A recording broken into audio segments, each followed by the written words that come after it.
4 کتابوں کا نام تو آپ کو پتہ ہے، قرآن مجید ہے، تورات کس پہ نازل ہوئی؟ انجیل عیسیٰ علیہ السلام پر، اور زبور حضرت داؤد علیہ السلام پر۔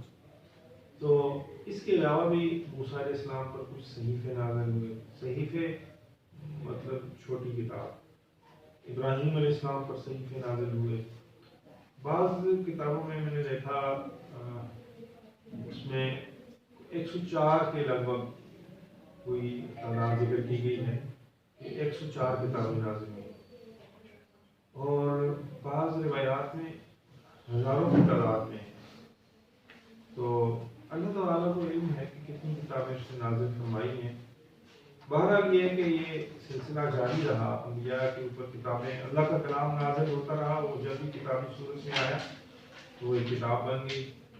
تو کئی کتابیں، ان 4 کے علاوہ بھی کتابیں نازل ہوئی ہیں، البتہ 4 کے ہمیں نام یاد ہیں تو نام کے ساتھ ہم ان کے اوپر ایمان لاتے ہیں، اور باقی جو ہے وہ جتنی بھی کتابیں ہیں وہ بھی اللہ تعالیٰ کی جانب سے برحق تھیں۔ اتنا عقیدہ ان کے بارے میں رکھنا ہماری ذمہ داری ہے۔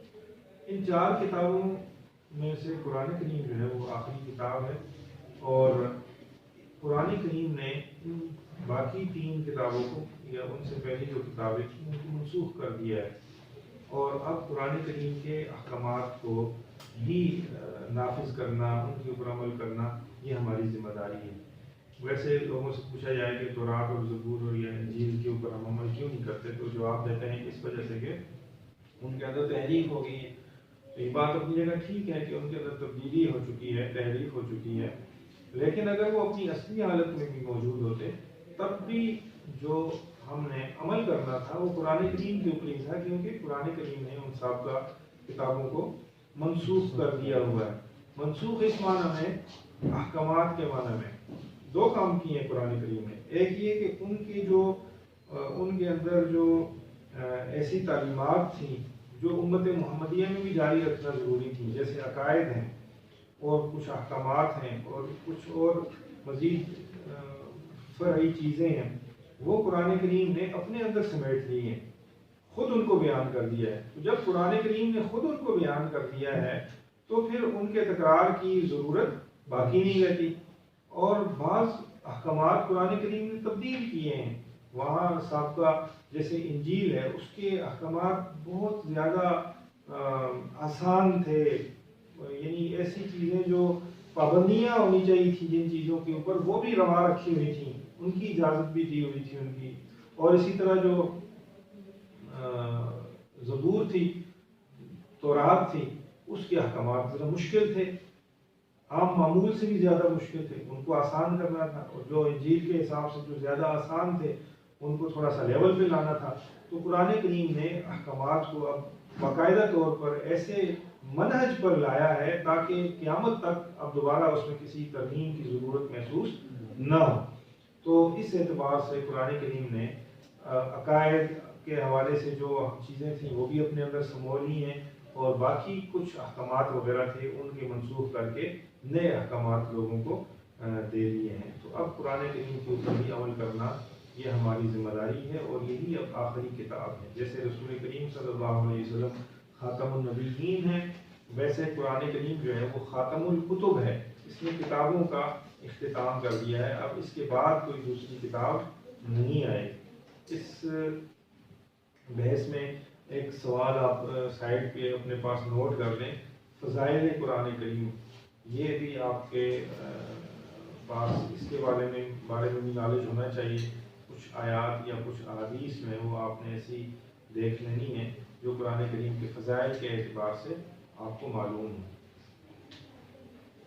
سر ایک انجیل ہے، اس کے ماننے والے فار ایگزامپل عیسائی، جس طرح باقی جو 2 بکس ہیں ان کے ماننے والے کون، اور نئے کوئی ریلیجن؟ جی ہیں، یہ آپ یہودی ہیں نا، جو یہودی، یہ جو کتاب پڑھتے ہیں بنیادی طور پر عیسیٰ علیہ السلام، موسیٰ علیہ السلام پر تو تورات نازل ہوئی تھی، اور زبور جو ہے وہ داؤد علیہ السلام پر نازل ہوئی تھی ان کے بعد۔ تو یہود جو ہے ان دونوں کتابوں کو مانتے ہیں، ان دونوں کتابوں اور جو عیسائی ہیں وہ جس کتاب کو مانتے ہیں آج کل اس کو انجیل نہیں کہتے، اس کو کہتے ہیں بائبل۔ بائبل میں کے دو اجزاء ہیں، پہلے کو کہتے ہیں اولڈ ٹیسٹامنٹ اور دوسرے کو کہتے ہیں نیو ٹیسٹامنٹ، یا اردو میں عہد نامہ عتیق اور عہد نامہ جدید، یہ دو نام ہیں۔ تو عہد نامہ عتیق یا قدیم جو ہے وہ تورات اور زبور کے اوپر مشتمل ہے، اور عہد نامہ جدید آپ یوں سمجھ لیں کہ وہ انجیل کے قائم مقام سی چیز ہے، لیکن اس کے اپنے اجزاء ہیں، اپنے حصے ہیں، لٹریچر ان کا مختلف ہے، کتابوں کے اندر بیان کردہ جزیات مختلف ہیں۔ تو دو قومیں ہیں، ایک یہود کی اور ایک عیسائیوں کی، جو ان کے اوپر ایمان لاتی ہے۔ عیسائیوں کو دعویٰ یہ ہے کہ وہ انجیل کو بھی مانتے ہیں، زبور کو بھی مانتے ہیں اور تورات کو بھی مانتے ہیں۔ تو اس نظریے سے مجھے یہ لگتا ہے کہ عیسائیوں کے نزدیک تو جو انجیل ہے وہ سابقہ کتابوں کی ناسخ نہیں ہے، اس نے پہلی کتابیں منسوخ نہیں کی ہوئی۔ البتہ جو یہود ہیں وہ چونکہ عیسیٰ علیہ السلام کو نبی نہیں مانتے، تو اس اعتبار سے انجیل سے ان کا کوئی لینا دینا نہیں ہے، البتہ تورات اور زبور کو وہ مانتے ہیں، اور ان کے پاس جو کتابیں ہیں وہ اسی عنوان کے ساتھ موجود ہیں۔ آگے ان کے اندر بھی کئی اقسام بن جاتی ہیں، انجیل بھی کئی قسم کی ہیں، 4 قسم کی انجیل ہیں ان کے پاس، مختلف قسم کی روایات کے ساتھ۔ تو خیر وہ ایک الگ سے بحث ہے۔ سر ایک کوشچن کہ جو ابراہمن ریلیجنز ہیں، یعنی جو 3 کے کہتے ہیں کزن ریلیجنز میں، وہ کون کون سے ہیں؟ ایک آگے عیسائی آگے، مسلمان آگے، بنیادی طور پر مذاہب کی جو تقسیم ہوتی ہے نا، 2 قسمیں ہوتی ہیں، الہامی اور غیر الہامی۔ الہامی یعنی جن کی بنیاد اللہ تعالیٰ کی جانب سے تھی، بعد میں ان کے اندر تبدیلی ہو گئی، وہ الگ بات۔ وہ 3 ہی مذہب ہیں، عیسائیت، یہودیت اور اسلام۔ یعنی اسلام کی بنیاد بھی الہام کے اوپر ہے، یعنی وحی کے اوپر ہے، اور عیسائیت کی بنیاد بھی الہام پر ہے کہ جب اس کی ابتدا ہوئی عیسیٰ علیہ السلام نبی تھے، اور اسی طرح یہودیت۔ اس کے علاوہ جتنے مذاہب ہیں یہ الہامی نہیں کہے جاتے، یہ آپ ان کو انسانی کہیں یا غیر الہامی کہیں، یعنی ان کی بنیاد انبیاء سے شروع نہیں ہوئی، یا اگر انبیاء سے ہوئی بھی ہے تو وہ نبوت کا نظریہ آپ کی وہ مسخ ہی ہو گیا، مٹ ہی گیا ہے، درمیان میں بس انسانوں کی طرف سے ہی اس کے اندر آمیزش کی ہوئی چیز باقی رہ گئی۔ جیسے ہندو مت ہے، بعض علماء لکھتے ہیں کہ اس ہندو مت کی کچھ تعلیمات کو دیکھ کر لگتا ہے کہ یہ بھی سابقاً کہیں الہامی مذہب ہی ہوا ہوگا، اور قرآن کریم میں بھی لکھا ہے کہ ہم نے ہر قوم کی طرف نبی بھیجا ہے۔ قرآن کریم میں کہا ہے کہ ہم نے ہر قوم کی طرف نبی بھیجا ہے، تو ظاہر ہے کہ یہ ہندو مت کی ہزاروں سال پہلے کی تہذیب ہے، کوئی اب آج کل کی تہذیب تو ہے نہیں ہے۔ اس کا مطلب ہے ان کے پاس بھی کوئی نہ کوئی نبی تو آیا ہوگا۔ آپ کبھی یہ ڈاکٹر ذاکر نائک کو سنیں نا، تو آپ کو پتہ چلے گا کہ وہ ایسے ہندوؤں کی کتابوں میں سے دلائل نکالتے ہیں کہ دیکھو تمہاری کتابوں کے اندر توحید کا درس ملتا ہے، تمہاری کتابوں کے اندر قادر مطلق کا تصور ملتا ہے، تمہاری کتابوں میں رسالت کا تصور ملتا ہے۔ وہ ان کی سنسکرت کی کتابوں میں سے نکال کر ان کو بتاتے ہیں۔ ایک عالم تھے بڑے سلی کے، علامہ قاسم نانوتوی رحمۃ اللہ علیہ، وہ کہا کرتے تھے کہ یہ جو رام کرشن ہے نا، ان کو برا بلا نہ کہا کرو، یعنی ان کے حوالے سے کوئی ایسی گفتگو نہیں کرنی چاہیے منفی۔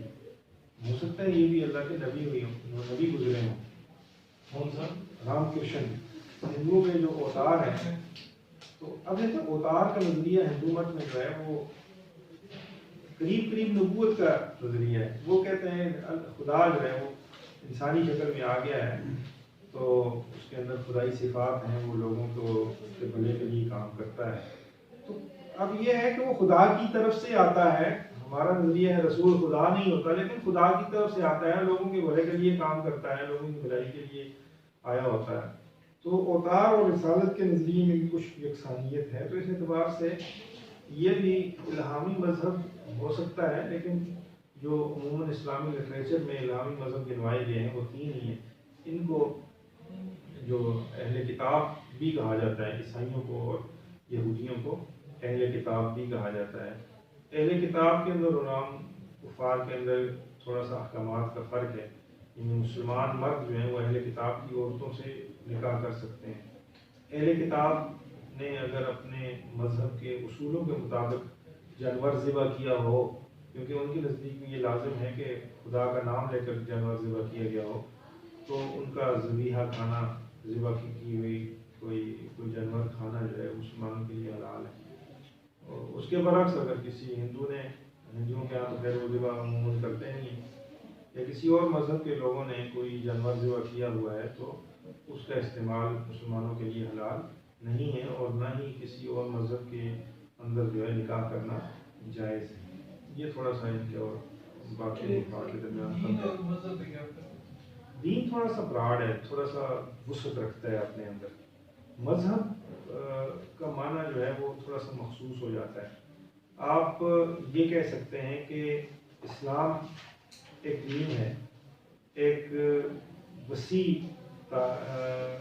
نظریہ ہے، اس کے ذیل میں عیسائیت بھی ہے اپنی اصل کیفیت میں جب وہ عیسائیت تھی، اسی کے ذیل میں یہودیت جب موسیٰ علیہ السلام کی تعلیمات کے مطابق تھی، اسی کے ذیل میں محمدیت ہے، اسلام آج کل کا اسلام۔ اس اعتبار سے ان الدین عند اللہ الاسلام، اصل دین اللہ کے نزدیک قرآن کہتا ہے کہ وہ اسلام ہے۔ تو وہ اگر عیسائیت کے دور میں حضرت عیسیٰ علیہ السلام کی تعلیمات کے اوپر عمل ہو رہا تھا وہ اسلام تھا، یہودیت کے دور میں یعنی موسیٰ علیہ السلام کے دور میں جب ان کی اصل تعلیمات پر عمل ہو رہا تھا وہی اسلام تھا، ابراہیم علیہ السلام کے دور میں وہی اسلام تھا۔ تو بعد میں جس وقت وہ اس ایک بڑے معنی سے نکلے تو مذاہب وجود کے اندر آ گئے، اور عیسائیت الگ مذہب بن گیا، یہودیت الگ مذہب بن گیا۔ ویسے مذہب کا مطلب ہوتا ہے ایک رستے پر چلنا، ایک شاہراہ، ایسا رستہ جس کے اوپر چلا جائے۔ تو اس معنی کے اعتبار سے آج ہمارے مسلمانوں کے جو 4 بنیادی مسالک ہیں، فقہ حنفی ہے، مالکی ہے، شافعی، حنبلی ہے، ان کو بھی ہم مذہب کہہ دیتے ہیں، لیکن یہ اس معنی میں اپنے لغوی معنی کے اعتبار سے مذہب ہے کہ ایک راستہ جس پر چلا جائے اس کو مذہب کہا جاتا ہے۔ یہاں تک بات سمجھ میں آ گئی؟ جی سر۔ والیوم الآخر،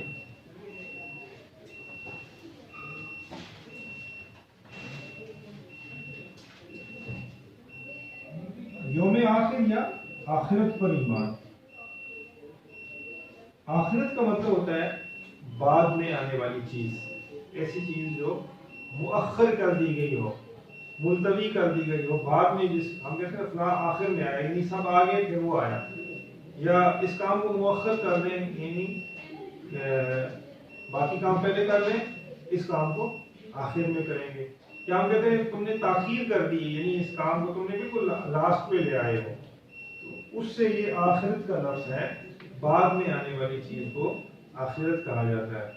اور اس کا مفہوم یہ ہے کہ اس ظاہری جو زندگی ہے جس کے اندر ہم جی رہے ہیں، اس کے بعد ایک نہ ختم ہونے والی زندگی شروع ہوگی جس کی ابتدا وہ قیامت سے ہوگی، اور قیامت جب قائم ہو جائے گی سارا نظام کائنات گرم برہم ہو جائے گا، اور اس کے بعد ایک نیا سلسلہ شروع ہوگا، اور سب انسانوں کو اللہ تبارک و تعالیٰ اپنی بارگاہ میں حاضر کریں گے، اور حاضر کرنے کے بعد اللہ تبارک و تعالیٰ ان سے دنیا کے اندر گزارے کی جو زندگی ہے اس میں اچھے اور برے کاموں کے بارے میں پوچھ گچھ ہوگی۔ جو اچھے کام ہوں گے ان کے اوپر جزا دی جائے گی، اور جو برے کام ہوں گے ان کے اوپر سزا دی جائے گی۔ جنت و جہنم کا سلسلہ ہوگا، میدان محشر قائم ہوگا، صراط ہوگا، اور حساب و کتاب، وہ پورا ایک جو آخرت کے حوالے سے ہمارے نظریات ہیں۔ قرآن کریم کی آیات نے ایک بڑا حصہ اس کو دیا ہے کہ آخرت کو دلائل کے ساتھ ثابت کیا ہے، کیونکہ کفار یہ کہتے تھے کہ یہ کیسے ہو سکتا ہے کہ ہم جب مر جائیں گے مٹی کے ساتھ مٹی ہو جائیں گے تو پھر دوبارہ ہمیں زندہ کیا جائے گا۔ اللہ تبارک و تعالیٰ نے جواب دیا کہ جو خدا بغیر نقشے کے ابتداءً تمہیں پیدا کرنے پہ قادر تھا وہ خدا اب بھی تمہیں پیدا کر سکتا ہے، کوئی اس کے لیے مشکل تو نہیں ہے۔ اور بغیر نقشے کے جب پیدا کر دیا، اب تو ایک نقشہ موجود ہے کہ فلاں صاحب جو ہے وہ زید نام کا بندہ جو مظفر آباد میں رہنے والا تھا اس کو پیدا کرنا ہے۔ تو پہلے تو نقشہ نہیں تھا، اب نقشہ موجود ہے، اب پیدا کر دیں گے۔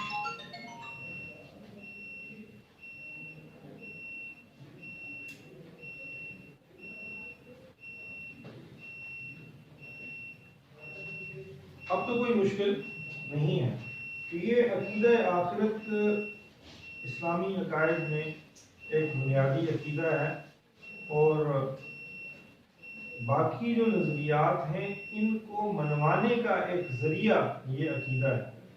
یعنی سوال پیدا ہوتا ہے نا کہ عقیدہ توحید کو کیوں مانے، عقیدہ رسالت کو اگر نہ مانا تو کیا مسئلہ ہے، فرشتوں کو نہ مانا تو کیا ایشو ہے، ہمیں کیا ہے؟ اس کی ساری وجہ کیا ہے؟ عقیدہ آخرت، کہ اگر مانو گے تو آخرت میں تمہیں اس کی جزا ملے گی، اور اگر نہیں مانو گے تو تمہاری پکڑ کی جائے گی باری تعالیٰ کی جانب سے۔ اس لیے تمہیں ضرورت ہے کہ تم ان عقائد کو مانو۔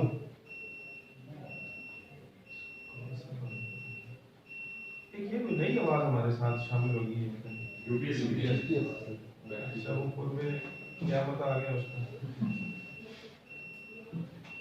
سر جی آپ نے ابھی بیان فرمایا کہ رام اور کرشن کو نبی مطلب اس طرح کہا گیا ہے، مطلب یہ کس سینس میں آپ ہمیں یہ بات کی ہے؟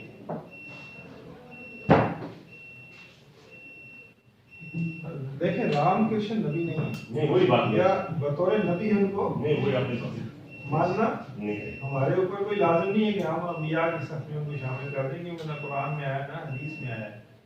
لیکن وہ جو علماء مطالعہ کرتے ہیں نا، تو مطالعہ کرنے کے بعد ان کو کچھ ایسے آثار ملے کہ ایسے لگتا ہے جیسے نبیوں کی کچھ خصوصیات ہوتی ہیں اس طرح کے کام انہوں نے کیے ہوئے ہیں، کتابوں کے اندر ایسا ملتا ہے۔ اس لیے انہوں نے یہ نہیں کہا کہ یہ نبی ہیں، انہوں نے کہا کہ ان کے بارے میں ایسے کچھ کلمات نہ کہے جائیں گستاخانہ یا بے ادبانہ، کہ ہو سکتا ہے وہ نبی ہوں اور ہم بھولے میں کسی نبی کی گستاخی کر بیٹھے ہوں، اس حد تک ہے۔ اس سے کوئی زیادہ ایسا نہیں ہے کہ جا کر ان کی تعلیمات کو کھنگالنا شروع کر دیں اور اس کے اوپر عمل کرنا شروع کر دیں۔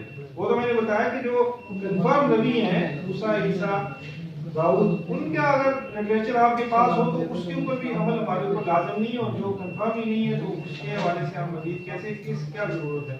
بس وہ اس حد تک ہے کہ آپ نے کوئی ایسے کلمات ان کے بارے میں نہیں کہنے بس۔ اور چھٹے نمبر پر ہے تقدیر، والقدر خیرہ وشرہ۔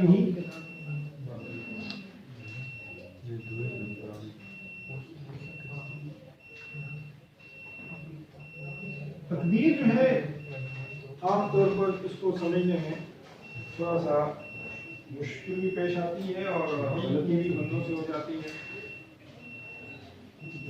تقدیر کا آسان سا مفہوم اگر آپ لوگوں کے سامنے رکھوں تو وہ ہے علم الہی، خدا تعالی کا علم، وہ تقدیر ہے۔ ویسے تقدیر کا مفہوم ہوتا ہے اندازہ لگانا، اندازے سے کوئی چیز مقرر کر دینا۔ اللہ تبارک و تعالیٰ چونکہ ایسی ذات ہے جس کے لیے یہ ماضی، حال یا مستقبل یہ کوئی معنی نہیں رکھتے۔ اللہ تعالیٰ کے لیے ماضی، حال اور مستقبل تینوں چیزیں سیم ہیں۔ وقت کی یہ تقسیم اس کے ہاں نہیں ہے۔ جیسے ہم کہتے ہیں ٹائم اور اسپیس اور فلاں فلسفیوں کی جو تشریحات ہیں، باری تعالیٰ اس سے بے نیاز ہے۔ اس کے ہاں جو ہے یہ کسی اس طرح کی کوئی تفریق نہیں ہے۔ تو جب ماضی، حال اور مستقبل کی کوئی تفریق اس کے ہاں نہیں ہے تو وہ ہر ایک چیز کو اکولی جانتا ہے، ماضی کو بھی، حال کو بھی اور مستقبل کو بھی۔ اور جیسے کل میں نے آپ لوگوں کو بتایا تھا کہ لوح محفوظ میں رب تعالیٰ نے ہر قسم کی نالج کو لکھ کر رکھا ہوا ہے، لوگوں کے فیصلے، لوگوں کی زندگیاں، لوگوں کے کام، لوگوں کے انجام، ہر چیز کو وہاں لکھا ہوا ہے، خود قرآن کریم وہاں لکھا ہوا ہے. اور وہ ایسا علم ہے اللہ تبارک و تعالیٰ کا کہ جس کے اندر کوئی غلطی، جس کے اندر کوئی فروگزاشت، یہ اس کا تصور ہی نہیں ہے وہاں. اس کو ہر چیز کا علم ایسے ہی ہے جیسے ہم کسی کام کو سامنے ہوتے دیکھ رہے ہوتے ہیں، بلکہ ہمارے اس سامنے دیکھنے میں بھی نقص ہوتا ہے، اس کے دیکھنے میں وہ نقص بھی نہیں ہے. تو وہ جو اللہ تبارک و تعالیٰ نے لکھ رکھا ہے اس کو کہتے ہیں تقدیر. اب دو چیزیں ہیں. اللہ تبارک و تعالیٰ نے انسان کو اختیار دیا ہوا ہے، وہ اپنے اختیار سے خیر اور شر دونوں قسم کے افعال سر انجام دیتا ہے. تو یہ جو اپنے اختیار کو استعمال کر کے خیر و شر کرتا ہے، اسی کی وجہ سے خیر کرنے پر اس کو نیکی ملتی ہے، شر کرنے پر اس کو پکڑ ہو جاتی ہے. عام طور پر لوگ یہ کہتے ہیں، یہ اعتراض کرتے ہیں کہ جب تقدیر میں سب کچھ لکھا ہوا ہے تو پھر ہم نیکی کریں یا برائی کریں اس سے کیا فرق پڑتا ہے؟ لکھا ہوا ہے، ہم نے کرنا ہی ویسے ہے. تو یاد رکھیں کہ ہم لکھے ہوئے کے مجبور نہیں ہیں، زبردستی نہیں ہے ہمارے اوپر کہ جو لکھا ہوا ہے تم نے وہ کرنا ہی کرنا ہے. یہ دو الگ الگ چیزیں ہیں. اللہ تبارک و تعالیٰ نے ہمیں اختیار دیا ہوا ہے، ہم ہر کام اپنے اختیار سے کرتے ہیں. اور وہ جو تقدیر میں جو چیز لکھی ہوئی ہے وہ اللہ تعالیٰ کا علم ہے، وہ اس کو پہلے سے پتا ہے کہ یہ اپنا کون سا اختیار استعمال کرے گا. اس کو ایک مثال سے میں سمجھا دیتا ہوں، مزید اچھی طرح بات سمجھ میں آ جائے. ایک استاد ہے، بچوں کو پڑھا رہا ہے، تو پڑھاتے پڑھاتے وہ ایک بچے کو کہتا ہے تم تو پکے فیل. اپنے تجربے سے کہتا ہے، دیکھتا ہے کہ نہ یہ پڑھائی میں دلچسپی لے رہا ہے، نہ یہ نوٹس بنا رہا ہے، نہ یہ سبق دوسرے دن آ کے سناتا ہے، نہ یہ گھر جا کے پڑھتا ہے، نہ کوئی ٹیوشن لیتا ہے. کوئی ظاہری اسباب پاس ہونے کی جو بھی ہیں وہ اس کے پاس نہیں ہے، تو وہ کہہ دیتا ہے تم کیا ہوگے؟ فیل ہو گئے. اللہ کا کرنا یہ ہوا کہ وہ بچہ واقعتاً فیل ہو گیا، پاس نہیں ہوا. وہ کیا ہو گیا؟ فیل ہو گیا. اب وہ آ کے استاد کو کہے کہ تم نے کہا تھا میں فیل ہوں گا، تو یار دیکھو ہم فیل ہو گئے. تو کیا اس میں استاد کا قصور ہے کوئی؟ استاد نے تو اپنے علم سے یہ کہا کہ تم فیل ہو گئے، باقی اس نے جو فیل ہونا تھا وہ اپنے اختیار سے نہ پڑھ کے وہ فیل ہوا، اس مقام تک پہنچا. تو یہی کیفیت ہمارے اور باری تعالیٰ کے علم کے اندر اور ہماری تقدیر کے درمیان ہے کہ اللہ تبارک و تعالیٰ کا علم پہلے سے ہے کہ یہ کام ایسے ہونا ہے.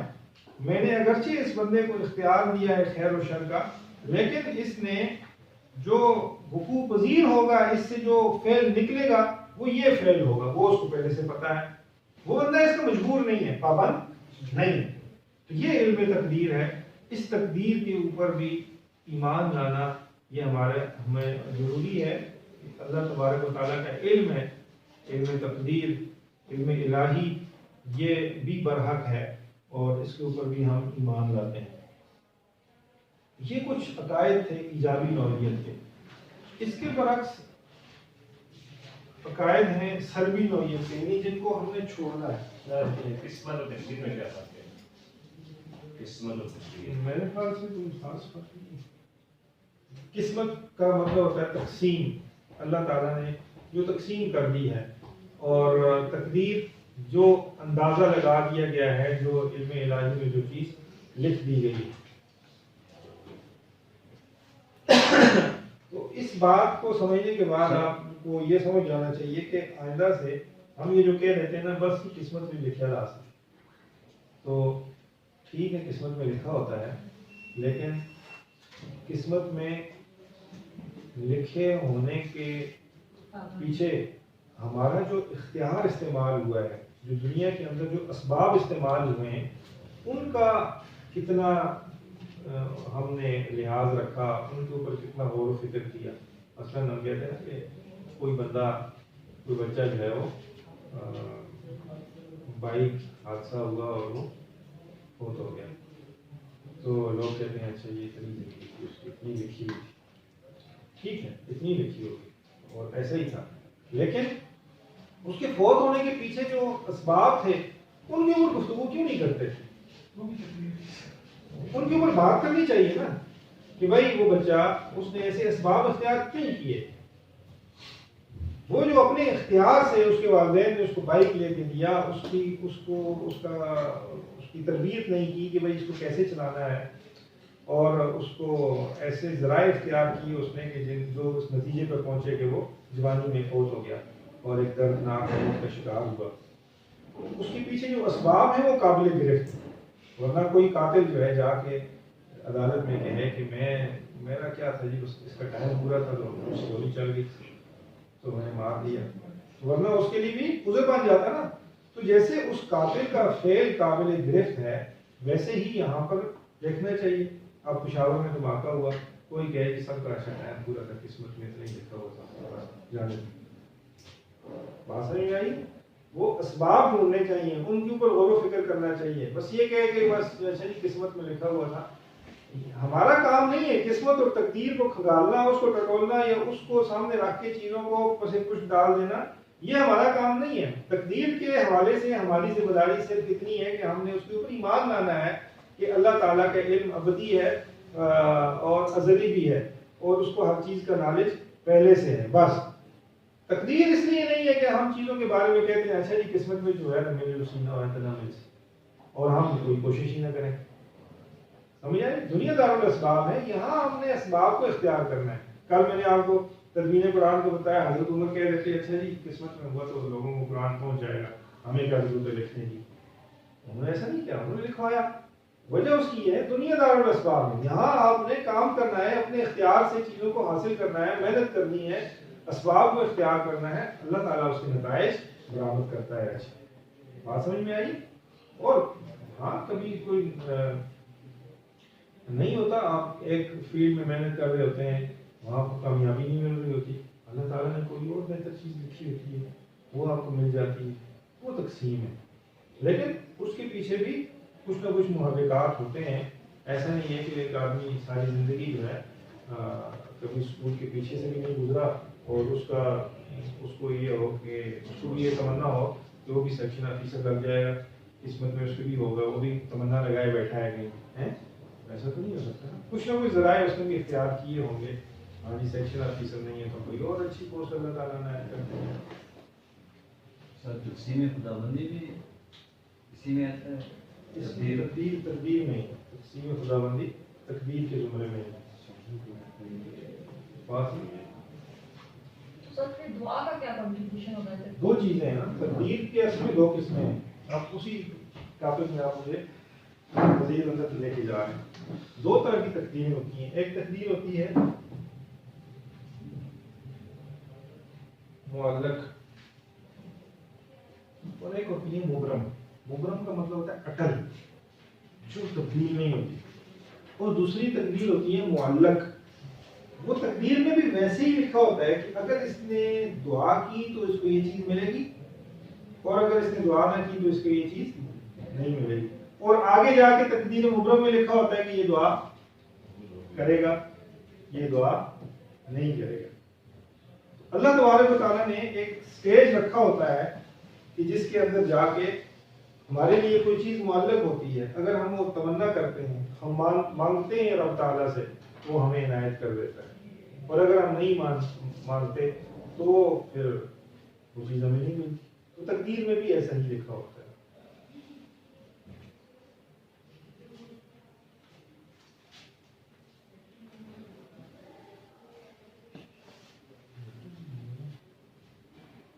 سلبی عقائد جن کو چھوڑنا ہے، جن سے باز رہنا ہے، وہ شرک ہے، اللہ تعالیٰ کے ساتھ کسی کو شریک ٹھہرانا،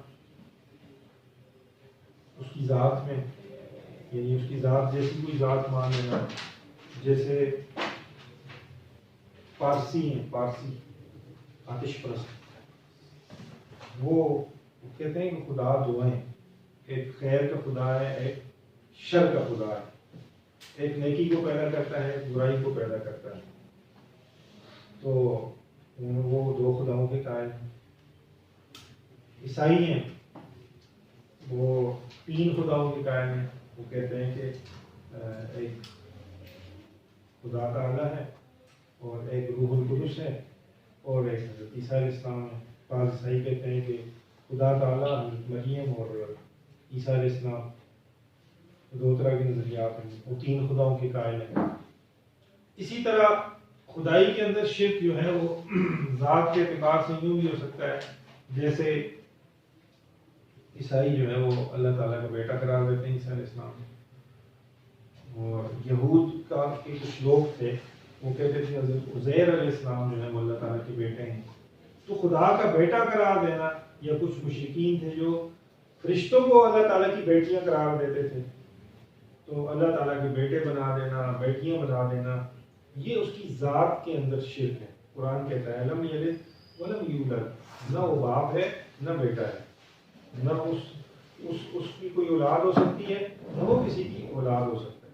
کیونکہ جو انسان ہے، اگر انسان باپ بنتا ہے تو اس کے بیٹے کے اندر بھی اسی کی خصوصیات ہوتی ہیں، اسی جیسی صفات ہوتی ہیں. اور بیٹا ہے تو اس کے باپ کے اندر بھی اسی جیسی خصوصیات اور صفات ہوتی ہیں. تو لا محالہ اگر خدا کے اندر آپ باپ ہونے کی صفات کو رکھیں گے تو اس کا جو بیٹا ہوگا وہ بھی انہیں صفات کا حامل ہوگا. تو یہ شرک بن گیا، یہ تو ایک سے زیادہ خداؤں کا قائل ہونا بن گیا. تو یہ اسلام کے اندر اس کی کوئی گنجائش نہیں ہے. تو شرک کے اندر جیسے ذات کے اندر اللہ تعالیٰ کے ساتھ کسی کو شریک نہیں کرنا، ویسے ہی صفات کے اندر بھی کسی کو اللہ تعالیٰ کے ساتھ شریک نہیں کرنا. کہ جیسے خدا تعالیٰ کی جو صفات ہیں، ان صفات کو آپ کسی بندے کے اندر بھی کہیں کہ خدا ہے، انسان کے اندر بھی ویسی ہی صفات ہیں. نبیوں کے اندر آپ یہ کہیں کہ خدائی صفات موجود ہیں. تو جیسی صفت اللہ تعالیٰ کی ہے ویسی کسی انسان کے اندر یا کسی اور مخلوقات کے اندر نہیں ہو سکتی. اور اسی طرح صفات کے تقاضوں میں بھی آپ نے توحید کا قائل رہنا ہے. اگر وہاں صفات کے تقاضوں میں شرک کیا، جس کی تفصیل میں وہاں بیان کر چکا ہوں، وہ بھی شرک بن جائے گا. آپ کچھ پوچھیں؟ روح القدس جبریل علیہ السلام کو کہتے ہیں. حضرت جبریل علیہ السلام جیسے آپ نے پڑھا تنزل الملائکۃ والروح سورہ قدر میں، والروح کا مطلب ہے جبریل، حضرت جبریل علیہ السلام.